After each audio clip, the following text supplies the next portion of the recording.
Assalamualaikum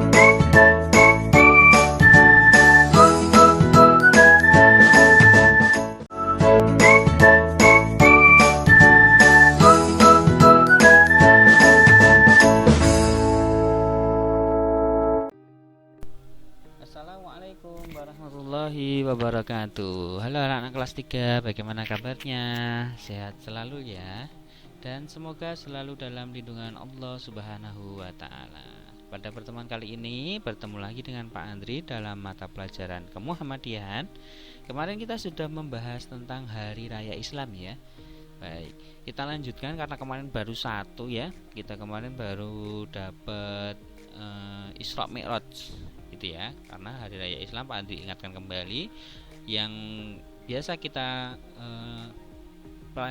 peringati setiap tahunnya. Itu ada beberapa. Yang pertama ada Isra Mi'raj, kemudian ada Maulid Nabi, kemudian ada Idul Fitri, ada juga Idul Adha, kemudian ada Nuzulul Quran, dan ada tahun baru Hijriyah gitu ya.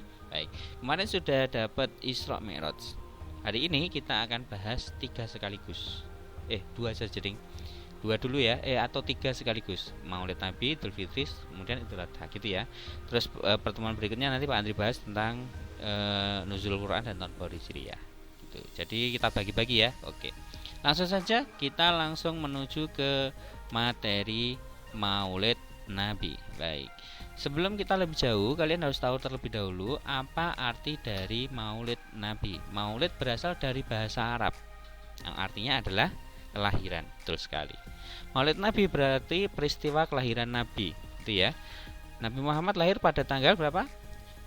Betul, 21 April 571 Masehi atau bertepatan dengan tanggal 12 Rabiul Awal tahun Gajah. Kenapa disebut tahun gajah, ada yang tahu? Kan sudah pernah diceritain sama Pak Putut ya. Betul sekali. Jadi kenapa bertepatan dengan tahun gajah? Karena pada saat itu bertepatan juga dengan penyerangan orang-orang kafir Quraisy dengan menggunakan kendaraannya yaitu gajah ke Mekah begitu. Itulah dinamakan tahun gajah. Kemudian cara merayakannya tidak dengan selamat ulang tahun dan lain sebagainya begitu. Jadi cara merayakan Maulid Nabi ini yang pertama kita harus senantiasa mempelajari sejarah beliau. Apa sih fungsinya mempelajari sejarah beliau? Kalau kita mempelajari sejarah beliau itu yang diharapkan nanti kita dapat mendapatkan pelajaran-pelajaran yang baik. Sunah-sunahnya beliau dari mulai bangun tidur sampai mau tidur lagi sebisa mungkin kita teladani, kita lakukan gitu ya. Meneladaninya itu diambil dari sejarah tadi. Kemudian mengadakan kegiatan-kegiatan keagamaan seperti pengajian, kajian, amal soleh, bagi-bagi sembako dan lain sebagainya itu juga diperbolehkan gitu. Jadi caranya begitu untuk merayakan Maulid Nabi ini. Jadi sebagai implementasi dari apa yang beliau laksanakan semasa beliau masih berdakwah gitu. Jadi kita teruskan gitu ya. Itu tentang maknanya. Kemudian kita lanjut ke yang hari raya kedua yaitu Idul Fitri. Baik, Idul Fitri ini terdiri dari dua kata. Tapi sebelum sebelumnya banyak yang mengartikan itu Idul Fitri itu kembali kepada fitri atau kembali kepada kesucian. Itu arti yang salah ya anak-anakku semuanya. Jadi memang itu terdiri dari dua kata. Yang pertama adalah Id. Id itu asal katanya dari kata al-aud. Artinya kembali atau berulang. Berarti yang dimaksud kembali atau berulang ini karena perayaan Idul Fitri ini kita lakukan berulang-ulang setiap tahunnya. Itulah kenapa kita kembali. Jadi setelah nanti bulan Ramadan selesai kita kembali lagi merayakan Idul Fitri. Begitu seterusnya. Itulah kenapa dia disebut dengan Aid atau dari kata al-aud gitu ya. Kemudian asal kata yang kedua yang banyak salahnya itu adalah yaitu kata fitrinya. Fitri ini berasal dari kata fatoro. Dari kata fatoro. Turunannya yaitu iftar atau berbuka atau membuka atau buka gitu ya. Jadi turunannya begitu. Kalau fitri yang dimaksud orang-orang sebelum itu yang banyak salah itu adalah kembali ke suci. Suci itu adalah ada tak marbutohnya di belakangnya. Jadi fitrah harus ada trohnya, harus ada tak marbutoh di akhir. Nah, itu berarti suci. Tapi kalau fitri fatoro saja tidak ada tak marbutohnya, itu artinya adalah membuka atau berbuka juga boleh, karena turunannya nanti di iftar dan lain sebagainya, banyak sekali turunannya gitu. Jadi kalau disimpulkan berarti kembali membuka. Jadi atau kembali berbuka. Yang tadinya kita berpuasa selama 30 hari, kemudian setelah kita melaksanakan hari perayaan Idul Fitri kita kembali berbuka. Berbuka berarti sudah tidak puasa lagi. Itu artinya seperti itu. Jadi bukan kembali ke suci ya, itu makna yang salah sebenarnya gitu. Cuman kalau dikaitkan memang benar. Kalau dikaitkan maknanya bukan artinya ya, tapi maknanya. Jadi yang tadinya kita berpuasa selama 30 hari kemudian kita melaksanakan Idul Fitri itu seperti kita bayi yang baru lahir. Itu maknanya bukan artinya gitu ya. Itu tidak masalah. Jadi Idul Fitri ini dirayakan setiap tanggal 1 apa? Betul sekali, 1 Syawal. Jadi kita sebelum Syawal itu adalah Ramadan. Jadi ketika tanggal 1 sampai 29 Ramadan, kadang tanggal 30 Ramadan ya, tergantung hilal ya. Nanti kita kemudian tanggal 1 Syawalnya kita akan betul sekali merayakan hari raya Idul Fitri. Sebelum merayakan hari raya Idul Fitri, apa terlebih dahulu yang kita lakukan? Ada yang tahu? Baik, sebagian sudah bisa menjawab, yaitu melaksanakan zakat fitri. Betul. Itu ya. Kemudian yang selanjutnya tentang Idul Adha. Iya. Sama yang tadi disampaikan Pak Ali di Idul Fitri, Idul Adha juga dilaksanakan berulang-ulang setiap tahunnya.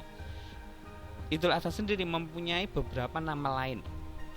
Di antaranya ada Idul Kurban, ada yang menyebutkan hari raya haji, ada yang menyebutkan juga hari raya An-Nahr dan lain sebagainya.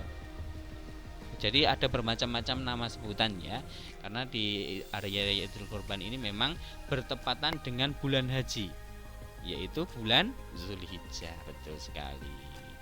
Kemudian perayaannya dilakukan dengan mengumandangkan takbir. Ini sama ya dengan Idul Fitri ya, kurang lebih sama, cuma beda di poin akhir nanti. Sholat Id juga. Kemudian yang bedakan dari yang ketiga ini, biasanya kalau Idul Fitri itu setelah sholat Id, tradisi yang ada di Indonesia khususnya itu biasanya adalah betul sekali, namanya adalah ujung kalau di Jawa gitu ya. Jadi mengunjungi sanak saudara, orang tua, kerabat untuk memohon maaf antara satu dengan yang lain. Dan ini biasanya momen sakralnya seperti itu. Tapi dalam tuntunannya memang tidak dituntunkan. Jadi tidak ada tuntunannya setelah hari raya Idul Fitri kita ujung, tidak ada. Tidak ada hadis yang menerangkan tentang itu. Pak Andri belum menemukan gitu ya. Cuman karena tradisi orang Indonesia seperti itu dan itu dinilai tidak ada jeleknya, saling memaafkan itu kan tidak ada jeleknya, menyambung silaturahmi itu kan tidak ada jeleknya, jadi boleh dilaksanakan gitu ya.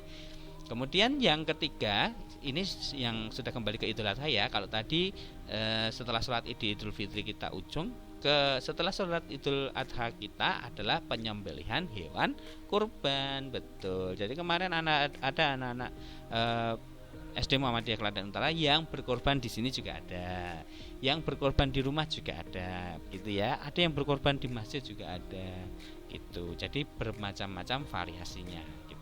Kemudian setelah penyembelihan hewan kurban, setelah dipilah-pilih antara daging, antara tulang dan mana yang dibuang begitu ya, itu kemudian dibagi rata, kemudian dibagi-bagikan kepada yang membutuhkan. Betul.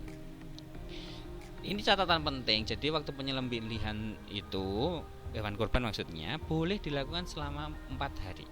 Dari tanggal 10 Dzulhijjah disambung langsung dengan hari sampai hari tasyrik berakhir, yaitu tanggal 11, 12 sampai 13 Dzulhijjah gitu. Jadi tidak hanya pada tanggal 10 saja. Jadi boleh disambung sampai hari tasyrik selesai. Gitu ya anak-anak semuanya. Baik. Jadi demikian tadi perayaan hari raya Islam yang wajib kita ketahui. Tadi yang Pak Andri sampaikan ada Maulid Nabi, itu hari kelahiran Nabi.